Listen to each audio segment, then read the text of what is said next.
교동문 23번입니다. 교동문 23번 시편 43편입니다. 앞에도 보면 나와 있습니다. 하나님이여 나를 판단하시되 경건하지 아니한 나라에 대하여 내 송사를 변호하시며 주는 나의 힘이 되신 하나님이시거늘 어찌하여 나를 버리셨나이까?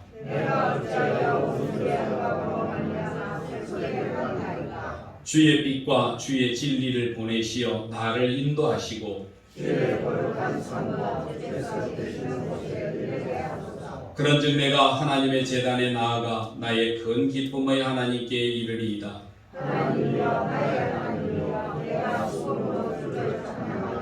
내 영혼아 내가 어찌하여 낙심하며 어찌하여 내 속에서 불안해하는가?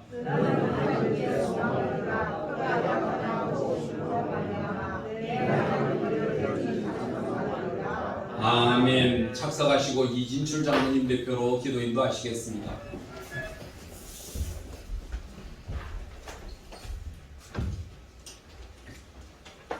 다 함께 기도하겠습니다. 진리요 생명 되시는 아버지 하나님, 풍요로운 감사의 계절 11월 첫 주일을 맞이하여서 거룩한 주님 전에 나와 예배드리게 하여 주심을 진심으로 감사드리오며 홀로 영광 받아 주시옵소서. 남은 두 달 동안에도 하나님의 선한 뜻을 분별하며 거룩한 자녀로서 예수 그리스도의 본분을 다할 수 있도록 인도해 주시옵고 연약한 우리의 영과 마음에 하나님의 선한 은혜로 늘 하나님께 영광 돌리는 삶을 살게 하여 주시옵소서. 은혜로우신 우리 아버지 하나님, 지난 2년간의 코로나 기간 동안 우리의 삶 가운데에 불닥친 모든 어려움과 근심을 예수님의 보혈로 깨끗하게 없애주시고 이 시간 알고도 모르고도 지은 죄를 주님 앞에 내려놓고 회개하오니 우리의 죄악과 허물을 불쌍히 여기시고 용서하여 주시옵소서. 거룩하신 아버지 하나님, 11월 1일부터 단계적 일상회복 조치에 따라 저희 교회도 그동안 미루어져 왔던 새벽 기도를 비롯해서 모든 예배를 정상적으로 드려서 저희들에게 맡겨진 사명을 감당하는 데 부족함이 없도록 인도해 주시옵고 무엇보다도 하나님의 나라와 의를 구하는 성도로서의 본분을 지켜나가도록 인도하여 주시옵소서. 오늘도 죄에 빠져 허덕이는 목마른 영혼들에게 구원의 생수를 맛보게 하여 주시옵고 주님 앞으로 돌아올 때에 십자가의 놀라운 사랑을 전할 수 있도록 은혜를 다하여 주시옵소서. 그래야 주님의 사랑을 실천하는 교회, 헌신과 봉사가 살아있는 교회가 되게 하여 주셔서 세상의 소금으로 세상의 빛으로 변하는 우리 합천 사랑교회가 되게 하여 주시옵소서. 우리 교회가 부흥 성장해 감에 따라서 하나님의 의를 증거하는 성도로 넘치게 하여 주시옵고 오직 말씀을 기준으로 하여 올바른 삶의 비전을 제시할 수 있는 그런 교회가 되도록 인도하여 주시옵소서. 특별히 영혼의 갈급함으로 방황하는 심령들에게 주님의 사랑을 온전히 전할 수 있는 지혜를 허락하여 주시옵고 아픔에 처한 자들을 품고 날마다 주님의 임재를 경험하는 그런 교회로 거듭나게 하여 주시옵소서. 오늘도 말씀을 전하시는 목사님께 성령의 아버지 하나님 능력으로 함께하여 주셔서 선포되는 말씀마다 성령 충만한 말씀이 되게 하여 주시옵고 그 말씀을 듣는 저희들은 심령이 뜨거워져서 주님의 사랑을 내 이웃에게 전하는 데 부족함이 없도록 인도하여 주시옵소서. 오늘 거룩한 성일을 맞아서 세상으로 발걸음을 향하지 않고 교회에 출석하여 하나님께 예배드리는 모든 성도들에게 주님의 은총과 축복이 함께해 주실 줄 믿사옵고 오늘 주신 말씀을 붙잡고 살아가는 은혜를 더하여 주시옵소서. 예배의 시종을 주님께서 주관하여 주실 줄 믿사옵고 언제나 저희들과 함께해 주시는 거룩하신 예수 그리스도의 이름으로 감사하며 기도드리옵나이다. 아멘.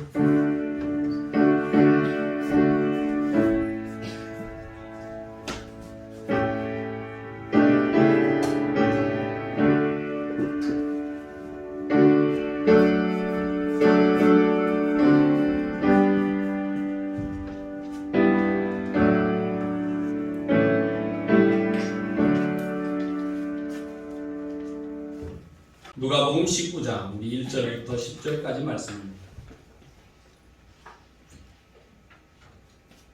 신약성경 누가복음 19장 1절에서 10절까지 말씀입니다. 교독하겠습니다. 예수께서 여리고로 들어가 지나가시더라. 그가 예수께서 어떠한 사람인가 하여 보고자 하되 키가 작고 사람이 많아 할 수 없어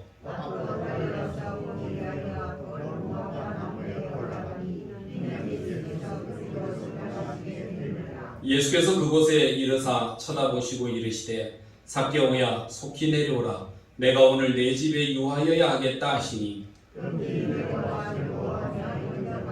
무사람이 보고 수군거려 이르되 저가 죄인의 집에 유하러 들어갔도다 하더라.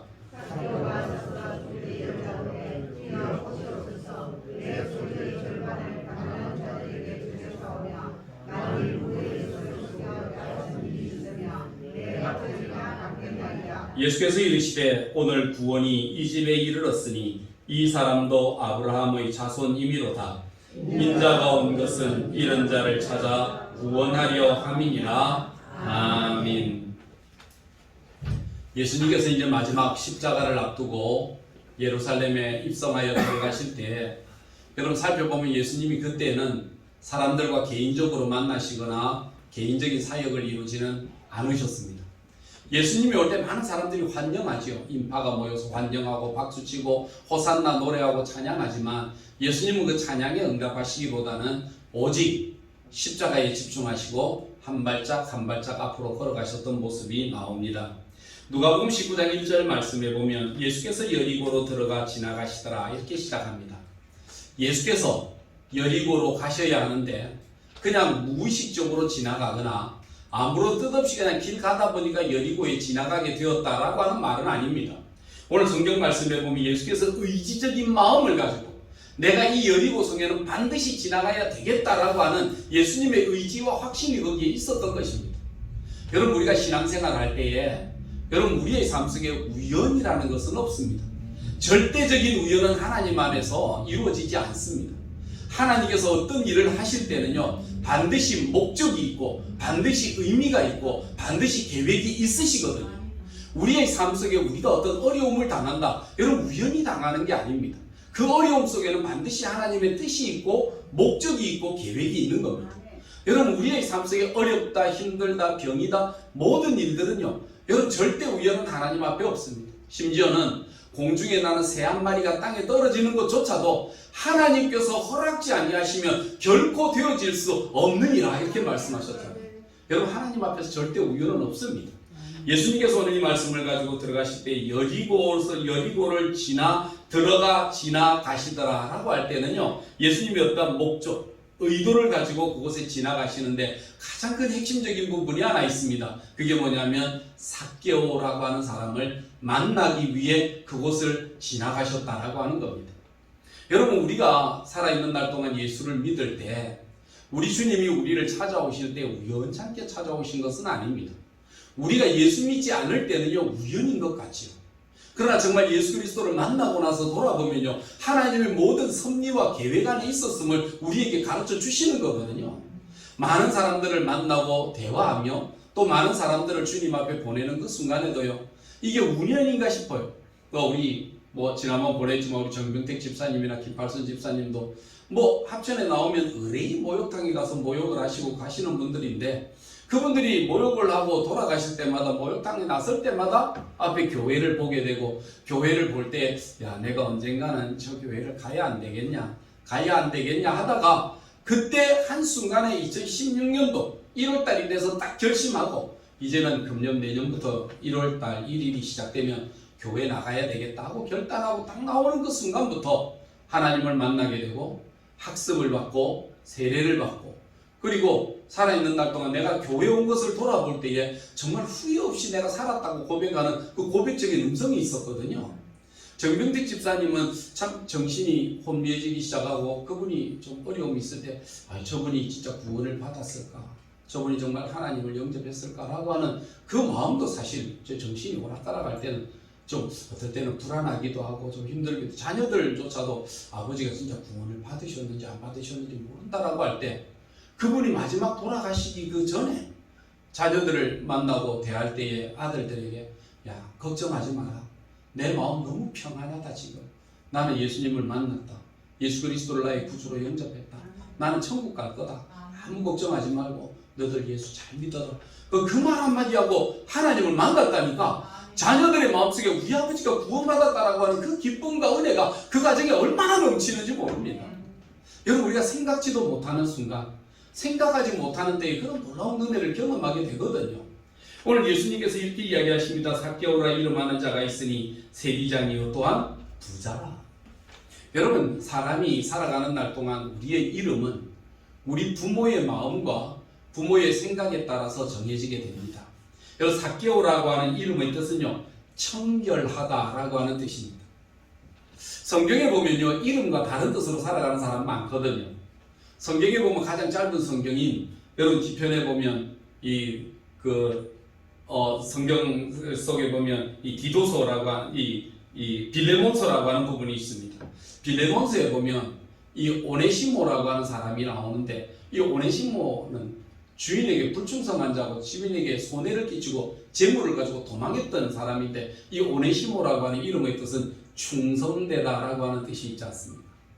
때로는 이름과 정반대의 삶을 살아갈 수도 있거든요. 살아가면서 부모는 좋은 뜻으로 좋은 마음으로 네가 이렇게 살았으면 좋겠다라고 하는 그 의미를 심어줬지만, 때로는 살아가면서 인간이 목적을 잃고 우리 마음의 욕심과 욕망을 쫓아 살아가다 보면 하나님이 원치 아니하고 그 부모가 원치 아니하는 길로 나아갈 때가 있다라고 하는 겁니다. 여러분, 그럴 때 우리의 인생의 삶 속에 때로는 내 마음에 나는 뭐 이렇게 살아도 돼, 이렇게 행해도 돼 라고 하는 양심에 굳어진 마음을 가진 사람도 있지만, 때로는 돌아가면서 자기 나름대로의 자괴감을 가지고 살아가는 사람들도 있습니다. 내가 이렇게 살아가는 게 맞나? 내가 과연 이렇게 살아가야 될까? 라고 하는 자기 인생을 돌아보며 자기 인생을 후회하며 살아가는 사람도 존재한다는 겁니다. 저와 여러분도 살아가면서 인생을 되돌아볼 때에 정말 내 인생 참 잘 살았다, 삶을 살려면 이 정도는 살아야 돼 라고 하는 마음들이 더 많은 겁니까? 아니면 되돌아보면서 내가 도대체 인생을 뭐하고 살았을까? 라고 생각하며 살았던 적이 많습니까? 빅토르 위고라고 하는 사람이 이런 말을 했습니다. 인간이 가진 무수한 자원들, 우리의 자원들, 건강이 될 수도 있고 때로는 우리의 재물도 될 수가 있고 우리의 지식도 될 수가 있고 우리의 환경도 될 수가 있는 모든 자원들을 저와 여러분들이 많이 가지고 있거든요. 그런데 빅토르 위고는 인간이 가진 자원 중에 가장 최강력한 자원이 하나 있다고 한다면 그것은 바로 기회라고 하는 자원이라고 그랬습니다. 우리 인생 속에서 정말 가장 중요한 게 뭘까? 여러분, 내가 어떤 기회를 잡느냐에 대한 이야기입니다. 그래서 아이들은 아이들의 때에, 우리가 젊은 청년은 청년의 때에 우리에게 맞는 기회라는 게 존재하게 되는데, 그 기회를 놓쳐버리고 나면 우리가 뒤돌아서서 후회할 때가 많고, 그때는 그렇게 했었어도, 그때는 그렇게 하지 말고 이렇게 했었어야 되는데 라고 하는 후회가 우리 마음속에 때로는 들 때가 있습니다. 우리의 삶 속에 기회가 주어질 때 기회를 놓치고 나면 되돌아서서 후회될 때가 많고 아픔을 가질 때가 많이 있습니다. 성경은 우리에게 평화를 이야기하거든요. 저와 여러분의 가슴 속에 하나님께서 우리에게 주신 평화를 누리기를 원하는데, 여러분, 우리 삶을 살아가다 보면 진정한 평화를 누리지 못할 때가 많습니다. 심리학자들이 이야기합니다. 왜 당신의 인생 속에 평화를 누리지 못하겠습니까? 라고 이야기합니다. 5가지가 우리의 마음속에 평화를 누리지 못하게 하는 여러분 근거가 된다는 겁니다. 첫째는요, 복수에 대한 이야기, 복수심. 남을 향해서 내가 복수해야 된다, 나에게 피해준 자를 이렇게 내가 해코지해야 된다라고 하는 복수심이 내 마음속에 일어나게 될 때에 우린 진정한 평화를 누리지 못하고 삽니다. 두 번째는요, 지나친 욕망이 우리 마음속에 가득하다 보면 평화를 누리지 못합니다. 욕심과 욕망이 내 마음속에 너무 가득하다 보면 그 욕망 때문에 평화가 없습니다. 욕망 때문에 기쁨이 없습니다. 세 번째는요, 질투심에 대한 이야기입니다. 사람이 질투심이 많아서 남을 질투하고 이것을 질투하고 저것을 자꾸 질투하다 보면 우리가 위로부터 임하는 평안을 누리지 못한다고 그랬습니다. 네 번째는 분노가 마음속에 가득 차 있으면 평안을 누리지 못합니다. 뭔가 모르게 활화산과 같이 타오르는 분노가 내 마음속에 있습니다. 이것이 존재하게 될 때 우리는 평안을 누리지 못하거든요. 마지막으로는요, 교만한 마음이 내 속에 있으면 평안이 없습니다. 그래서 살아가면서 내가 최고여야 되고 내가 최고 위층에 서야 되고 내가 모든 것을 다 해야 된다는 이런 교만함이 내 마음속에 있을 때, 이 교만한 마음이 누그러지지 못하면요, 그때 진정한 평안을 누리지 못합니다. 오늘 삭개오의 인생도 마찬가지였던 것 같습니다. 그가 평화가 없는 삶을 살았다는 것은 오늘 2절 하반부에 보면 이렇게 나옵니다. 삭개오라 이름하는 자가 있으니 세리장이요 또한 부자라 이렇게 나옵니다. 세리장. 여러분 지금은 세무공무원 하면요 돈 좀 버는 직책 아닙니까? 그죠? 세무공무원 하면 넉넉한 소유. 그래서 미국 사람들도 이야기하기를 내가 돈 벌어가지고 먹여 살리는 사람이 있다면 한 사람은 의사고 한 사람은 세무서 공무원이다 이렇게 이야기합니다. 미국에는 의료비가 그렇게 비싸대요. 우리처럼 의료보험제도가 제대로 되어 있지 못하기 때문에 뭐 사회보장보험을 가진 사람 정도면 몰라도 그렇지 않은 사람은요 그 의료비 감당이 잘 안 된다는 거예요. 어떤 사람 뭐 뱀한테 물려가지고 가서 처치받고 치료받았는데 청구서가 나오는데 7천만 원 청구서를 받았대요. 여러분 이해가 안 되는 말이지만 그 나라에서는 통하는 것 같아요. 여러분 위험 처치 비용 생명을 지켰다는 그거 하나 때문에 의사들이 의료비가 높거든요. 그래서 내가 돈 벌어봐야 내 돈 가지고 가는 사람은 두 사람, 한 사람은 세무서 직원들이고 또 한 사람들은 의사들이다라고 이야기할 만큼 미국 사람들은 의료비와 세금이 무지하게 큰 모양입니다. 그때나 지금이나 세무공무원들이라고 하는 것은 대단합니다. 국민들에게 원성을 받지요. 미움을 받았던 사람들입니다. 그래서 성경에는 이렇게 나옵니다. 삭개오가 그 집에 갔을 때에 주변 사람들이 7절에 무사람이 보고 수군거려 이르되 저가 죄인의 집에 유하러 들어가느니라. 그 당시에 세리라고 하는 것은요.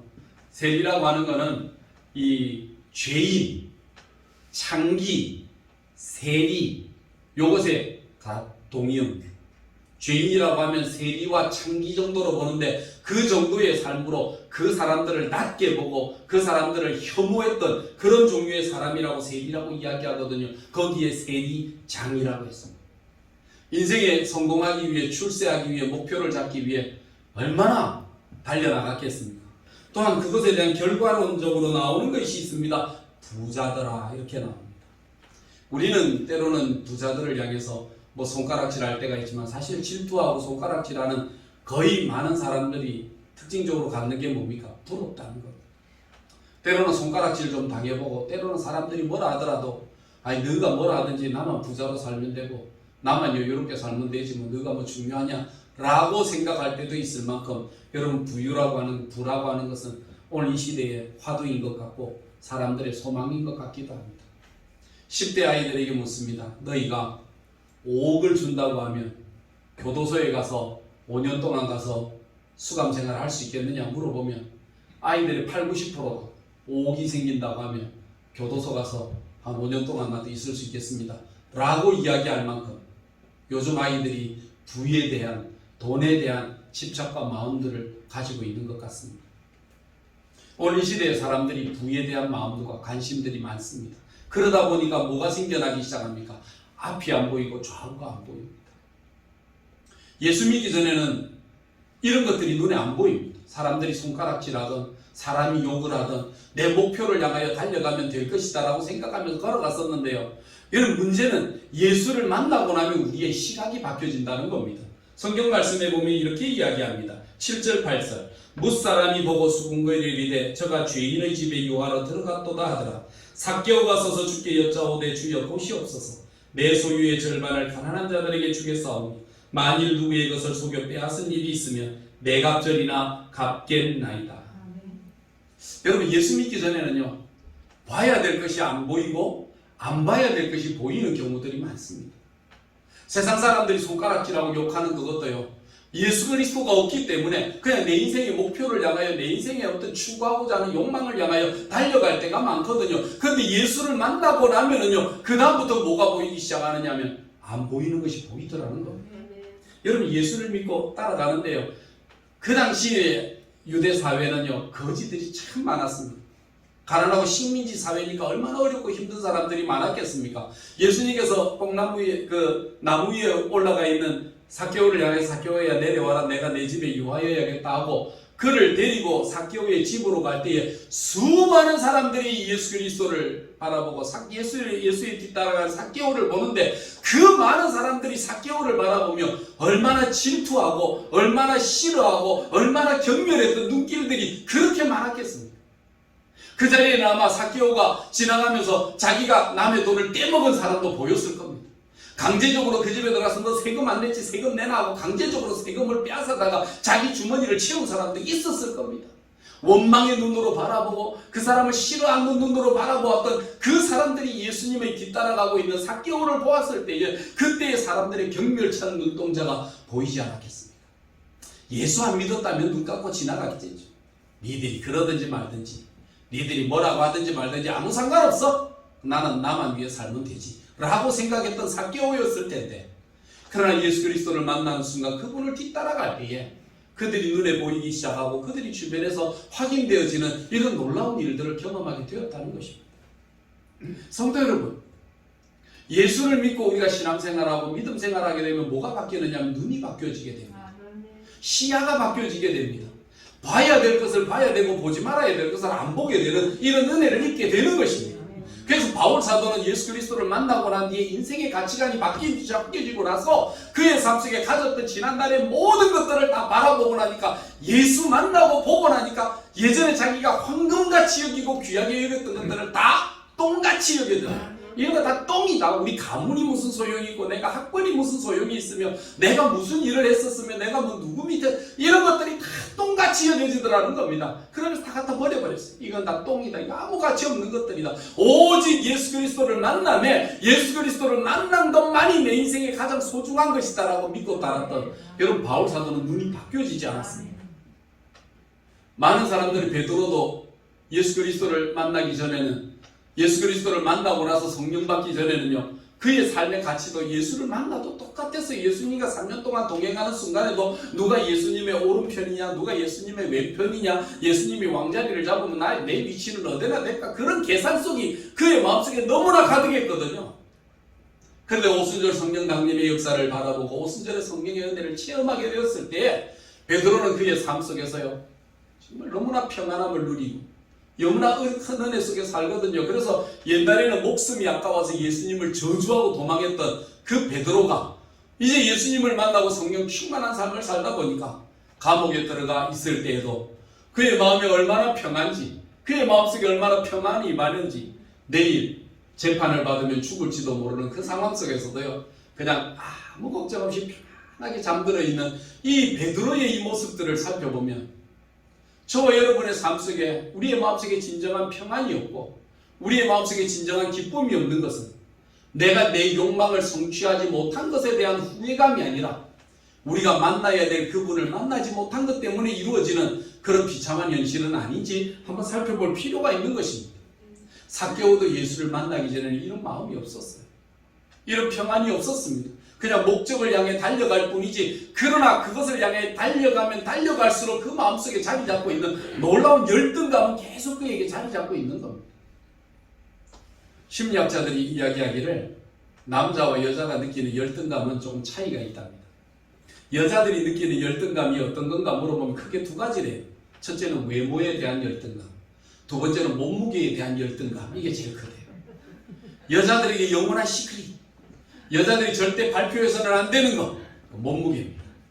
친한 친구에게도 안 보여줍니다. 가족들에게도 안 보여줍니다. 내 뭐 누구에게도, 우리 뭐 엄마나 아빠에게도 안 보여줍니다. 내 몸무게는 영원한 나의 비밀이에요. 그래서 여자는 비밀로 하는 거다. 몸무게 하나, 그리고 외모에 대한. 그래서 여자들을 위한 성형술이, 화장술이 그렇게 뛰어나지 않습니다. 남자는요, 다른 열등감이 있습니다. 남자가 가지는 열등감 두 가지는요, 첫째는 키에 대한 열등감이 많습니다. 남자는 키가 작다는 것에 대한 열등감이 굉장히 크고요. 또 하나는요, 내가 남보다 능력이 부족하다는 것에 대한 열등감입니다. 남자들이 어디 가서 일을 할 때에 저 사람은 능력이 없다, 무능하다라는 소리를 듣는 순간 굉장히 자존심이 상합니다. 어디 가서 쓸모없는 사람이라는 소리가 들릴 때에 그때의 자기 자신에 대한 열등감은요, 폭발하듯이 나타납니다. 그렇기 때문에 남자의 열등감이 있었던 키에 대한 열등감, 무능력함에 대한 열등감이 자기 마음속에 닥쳐질 때에 이 삭개오는요, 무능력하다는 소리는 아마 듣기 싫었던 모양입니다. 키는 작더라도, 키는 어쩔 수 없더라도 내가 능력 없다는 것은 아니라는 걸 보여주기 위해서 얼마나 열심히 일했는지 그런 세리장이라는 자리에까지 올랐고 부자라고 하는 놀라운 자리에까지 올라갔던 사람이거든요. 그런데 그 자리에 올라갔다고 해서 그 열등감이 해소가 되었을까? 그 열등감이 완전히 무너졌을까? 아니라는 겁니다. 내 인생의 삶 속에 남보다 높은 지위를 가지게 되고 남보다 높은 등급 위에 올라갔다 하더라도요, 여러분 어쩔 수 없이 따라나오는 여러분 열등감이라는 것은 누구에게나 다 있습니다. 이루어도 좀 더 이루지 못하는 욕심. 그래서 세계에서 최고의 부자였다라고 하는 록펠러 같은 사람도 그의 삶 속에 사람들이 묻습니다. 이제 당신이 이 정도 돈 벌었으면 만족합니까? 라고 물었을 때 록펠러는 항상 아니다라고 했습니다. 그럼 도대체 얼마나 벌어야 당신이 만족합니까? 록펠러는 조금만 더라고 그랬습니다. 조금만 더, 조금만 더, 조금만 더. 여러분 그 욕심이 사람으로 평안함을 주지 못하는 것 같습니다.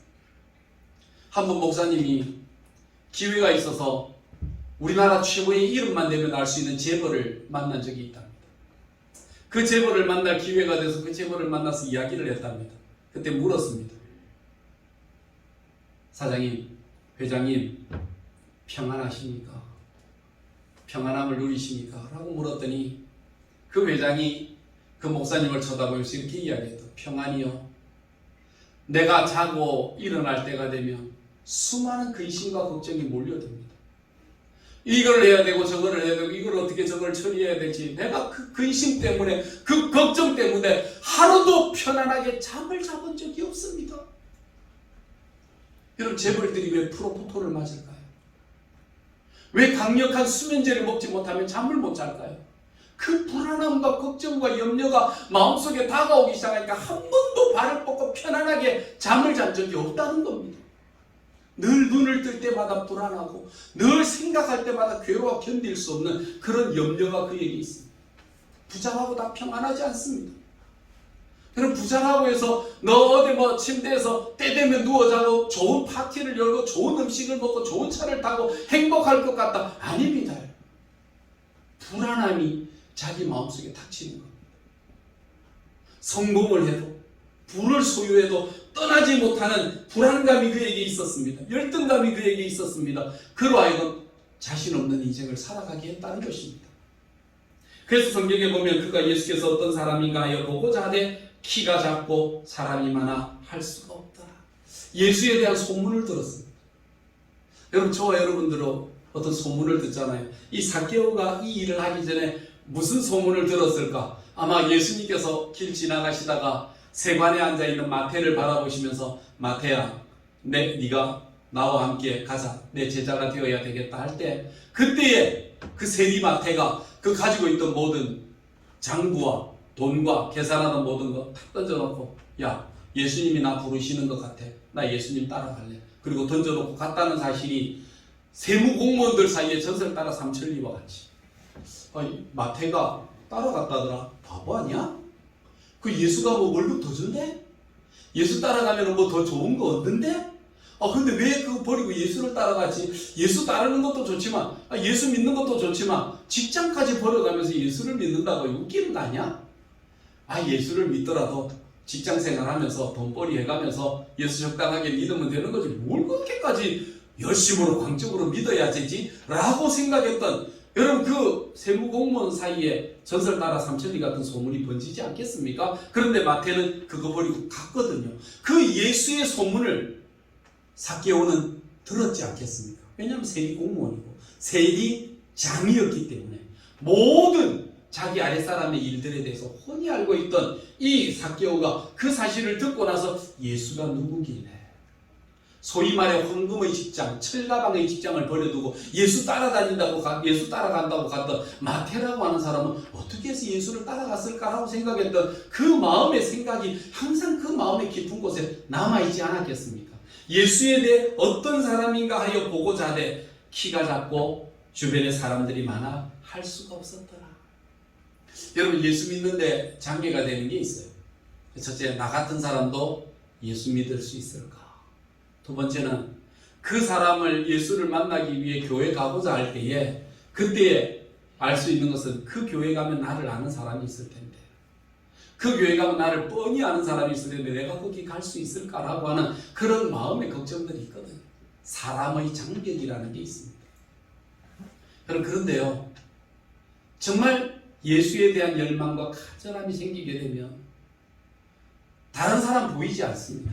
여러분 아까도 이야기했잖아요.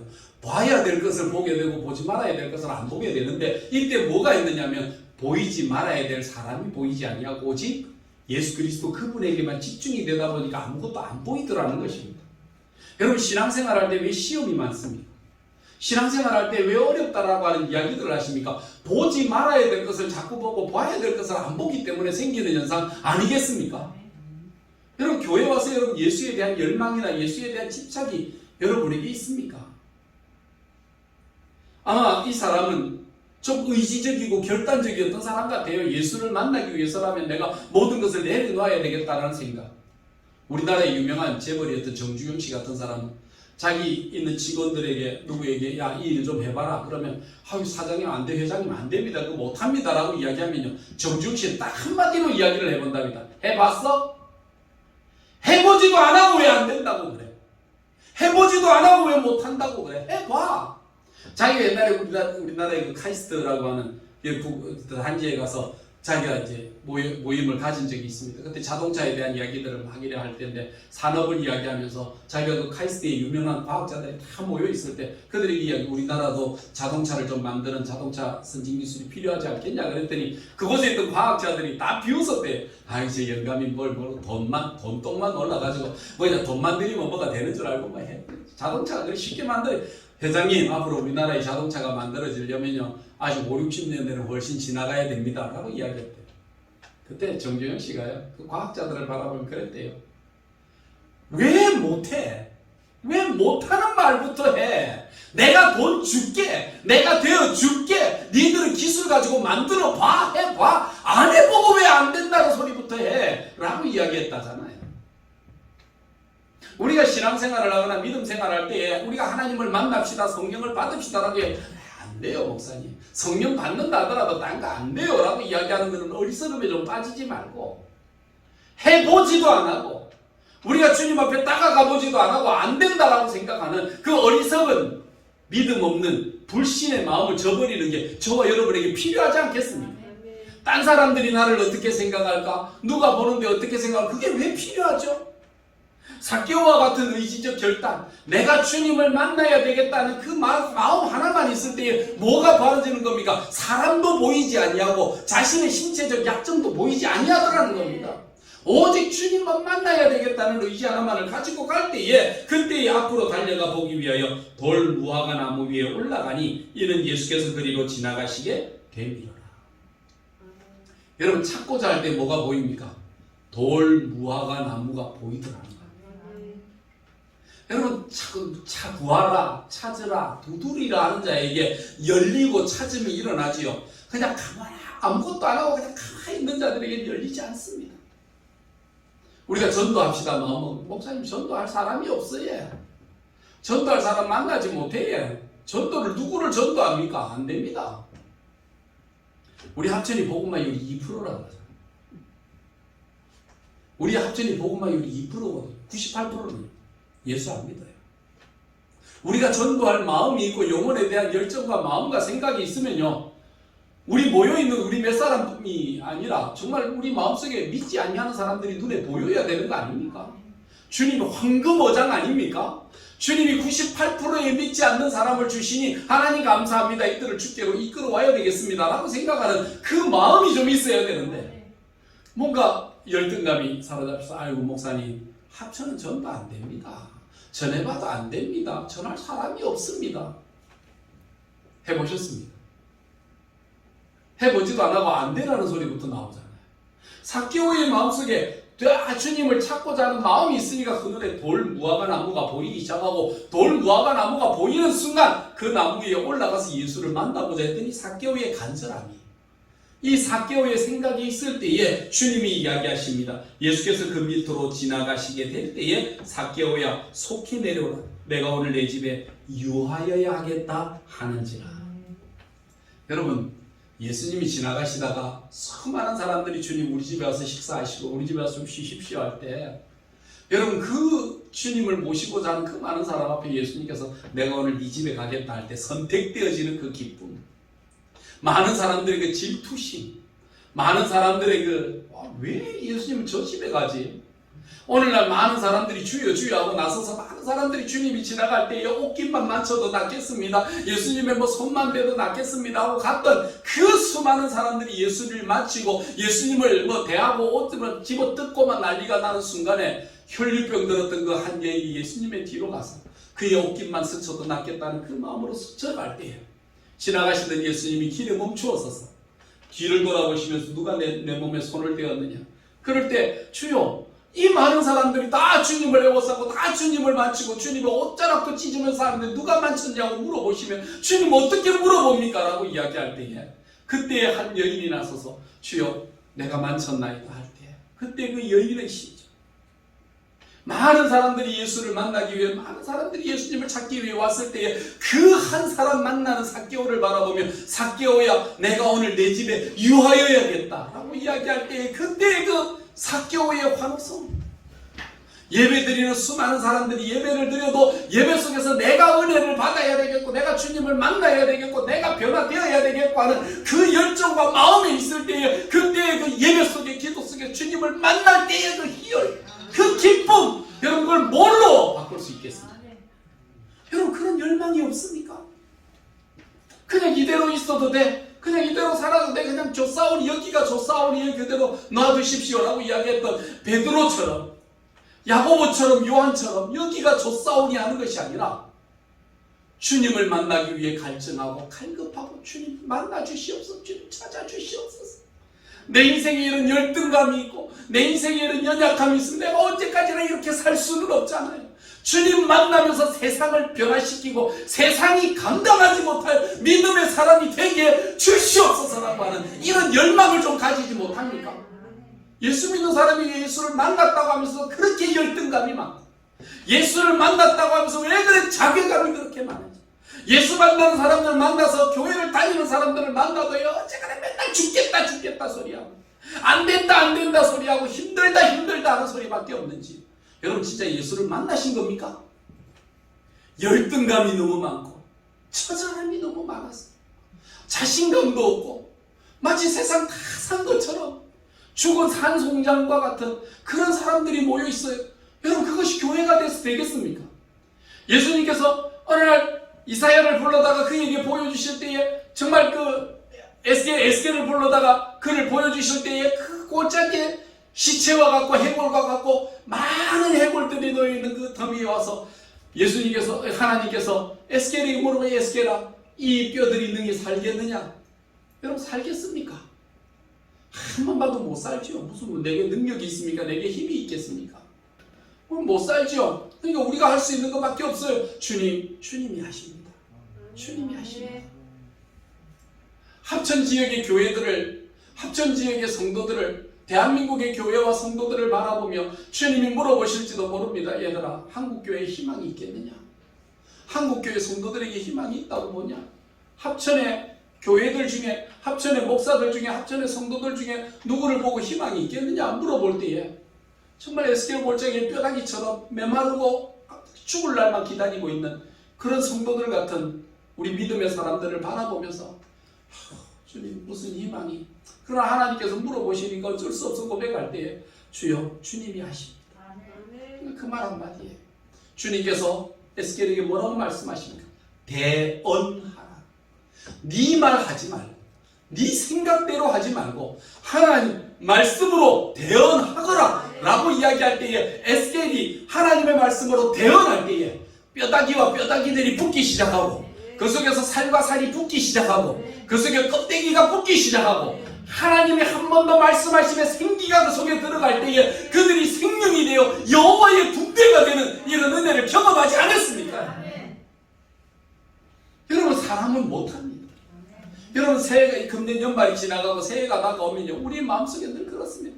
좀 변화되고 싶고 새 사람이 되고 싶고 새롭게 살고 싶고 그럴 때마다 하루가 지나가면 안 되고 좌절하고 하루만 지나고 나면 꺾어집니다. 그러고 나서 이게 하루 이틀 쌓이고 10년 20년 쌓이기 시작하면 나라는 존재는 아무것도 못해. 내게서 무슨 희망이 있냐? 우리에게 뭘 바랄 게 있냐? 아무것도 없다라고 생각하는 그런 자포자기하는 자괴감이 저와 여러분에게 쌓이게 될 겁니다. 우리로서는 할 수 없습니다.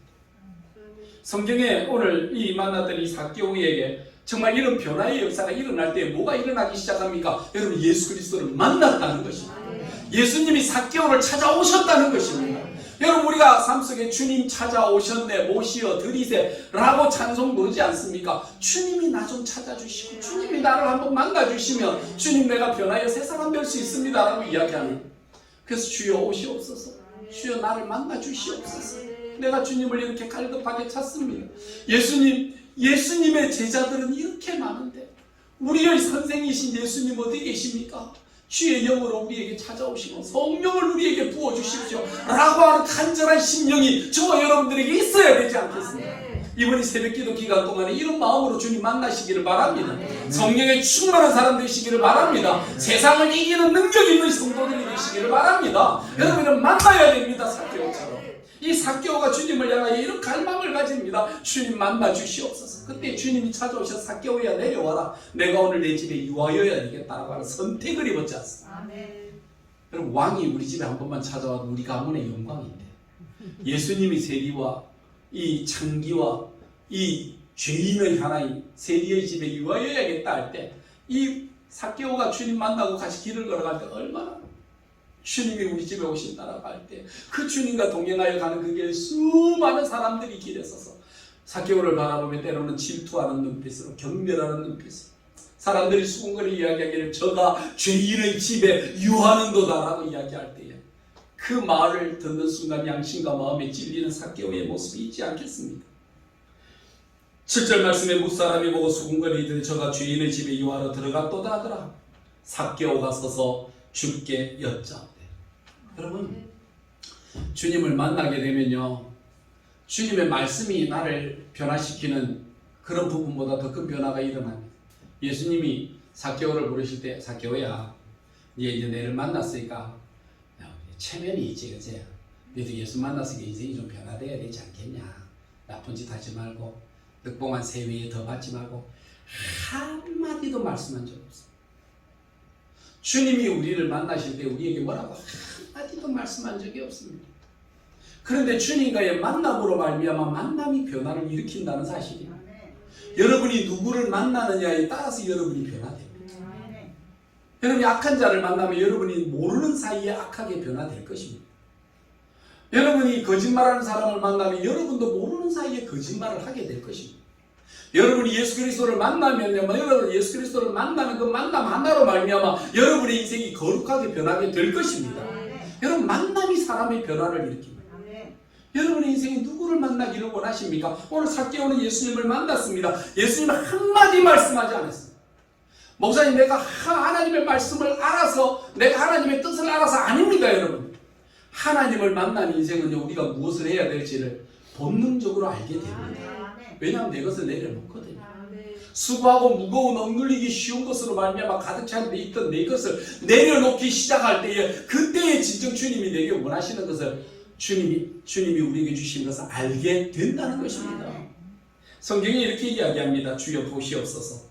내 소유의 절반을 가난한 자들에게 주겠사오며 만일 누구의 것을 속여 빼앗은 일이 있으면 내 갑절이나 갚겠나이다. 여러분, 부자가 아무리 예수님을 만났다고 해도 내 재산의 절반을 내어놓겠습니다. 여러분, 쉽겠습니까?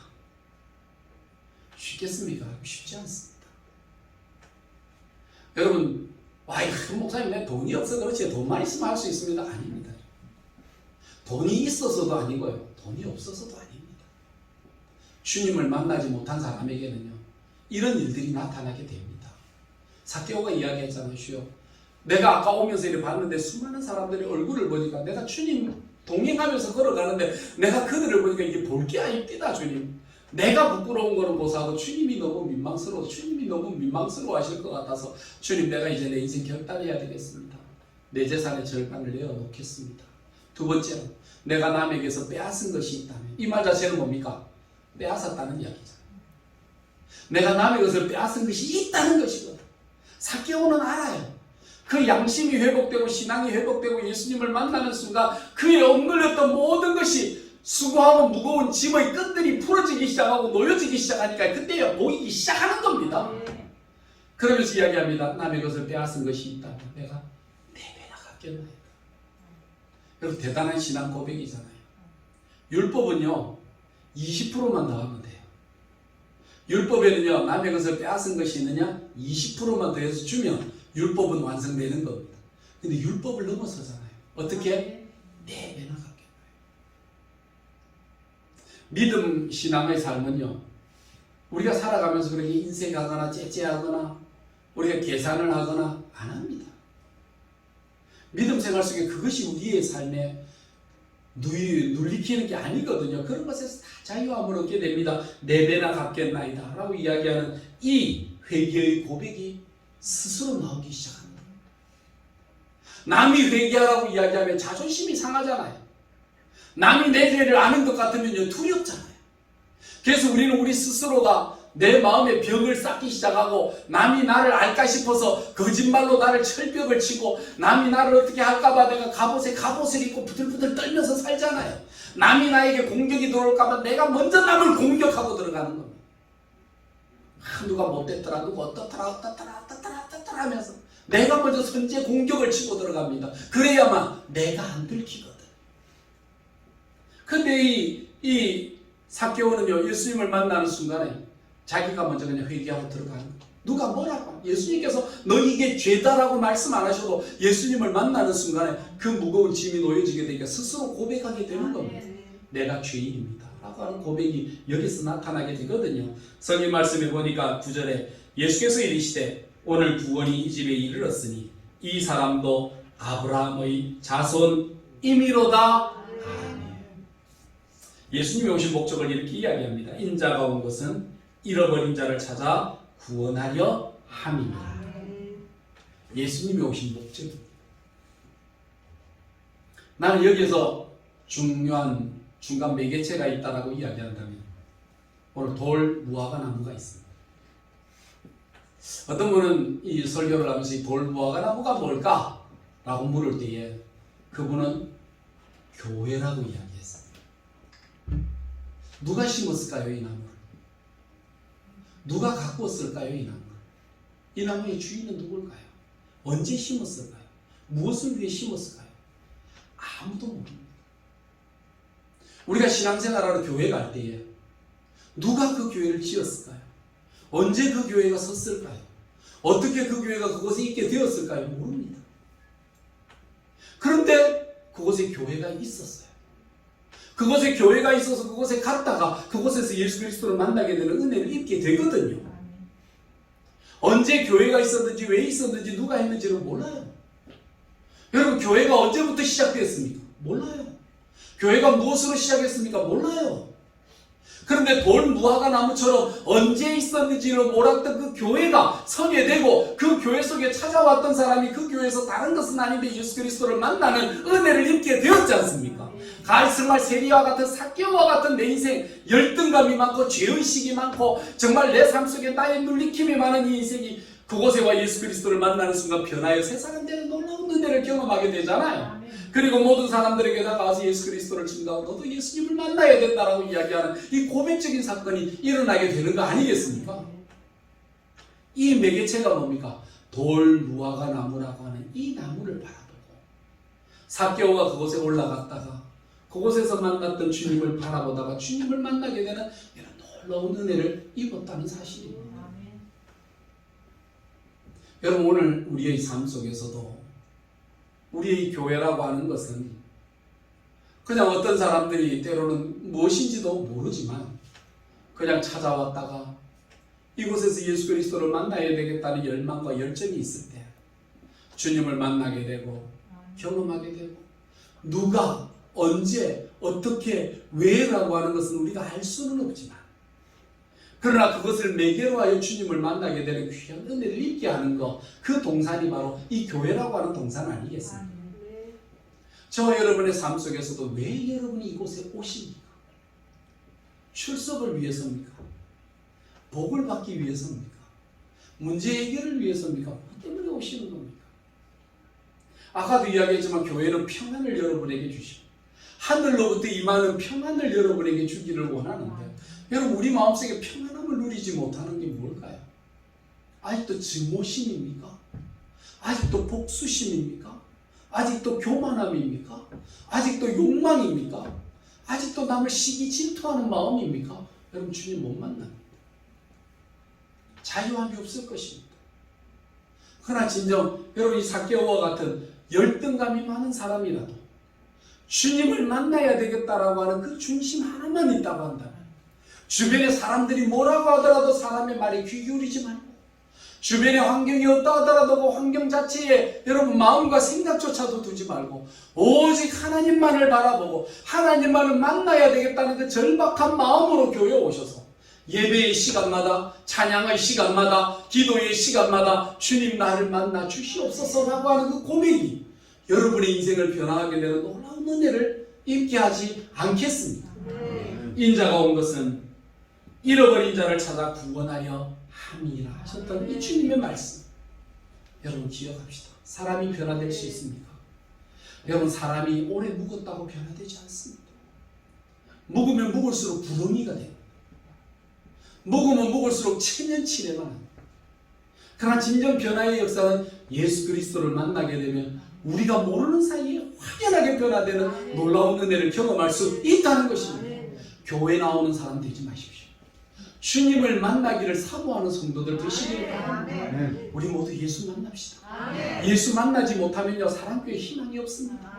우리 모든 사람들이 예수 그리스도에 대한 열정과 만남을 사모하고 주여 성령이 오시옵소서 내가 주님을 만나는 사람 되게 해달라고 간절히 고백할 때에 오늘 내 인생에 만남을 주시기 위한 주의 성령을 만나 경험하는 놀라운 은혜를 경험하는 복된 우리 합천사랑교회 성도들 되시기를 주님의 이름으로 축원합니다. 기도하겠습니다. 주님 목마릅니다. 성공하지 못해 목마르고 지나간 세월이 아쉬워 목마르고 지난날 동안 내가 남들이 이룬 것만큼 이루지 못한 것 때문에 아프고 남들과 비교되어 열등감 속에 아프고 하나님 고통스럽고 괴롭습니다. 안 되는 우리 인생 때문에 괴로워하는 그러나 내가 몸부림친다고 할 수 없는 그것 때문에 괴로울 때에 주님을 만나기 위한 열정과 마음이 있게 하여 주시옵소서. 주님 만나지 못하면 아무것도 안 됩니다. 주님 만나지 못하면 아무것도 이룰 수 없습니다. 주님 만나 주님 나라에 들어가야 될 텐데 하나님 아무것도 준비되지 않는 모습으로 갈 수 없습니다. 주님 이 시간 주님을 갈망하게 하시고 주님을 찾게 하시고 정말 이 삭개오가 주님 만나기 위해서 갈망하다가 돌감람나무 위에 올라갔던 것처럼 우리도 주님 만나기를 갈망하다가 하나님의 전에서 기도하던 중에 주님 만나고 말씀 읽는 중에 하나님 만나고 하나님 부지런히 찾는 중에 하나님을 만날 수 있는 복되고 귀한 은혜가 있게 하여 주시옵소서. 예수님 이름으로 기도드리옵나이다. 아멘. 이제는 인생의 방황과 회한의 끝에서 무엇 하나 할 수 없을 그때에 친히 우리에게 찾아오셔서 내 이름을 불러주시며 우리의 집에 유하여야 되겠다고 우리에게 적극적으로 다가오시는 우리 주 예수 그리스도의 은혜와 예수 그리스도의 그 사랑을 믿고 받아들이고 순종하는 자들에게 구원의 큰 은혜를 베푸시는 하나님 아버지의 무한하신 사랑하심과 우리의 마음속에 열지 못하는 생각과 마음의 생각을 풀어주시고 예수 그리스도의 복음과 말씀을 받아들일 수 있도록 우리의 삶의 모든 잠금을 해제해 주시는 성령 하나님의 놀라우신 역사가 오늘도 이 땅에 삭개오와 같은 열등과 번민과 우리 마음속의 욕망에 대한 모든 사슬을 끊고 주님을 만나기를 사모하는 그 마음 하나에 인생의 문제의 해결을 받았던 것처럼 우리 인생의 문제도 주님을 만남으로 해결받기를 원하는 우리 성도들 머리 위에 그들의 자녀손들 위에 이제로부터 영원토록 함께 있을지어다. 아멘.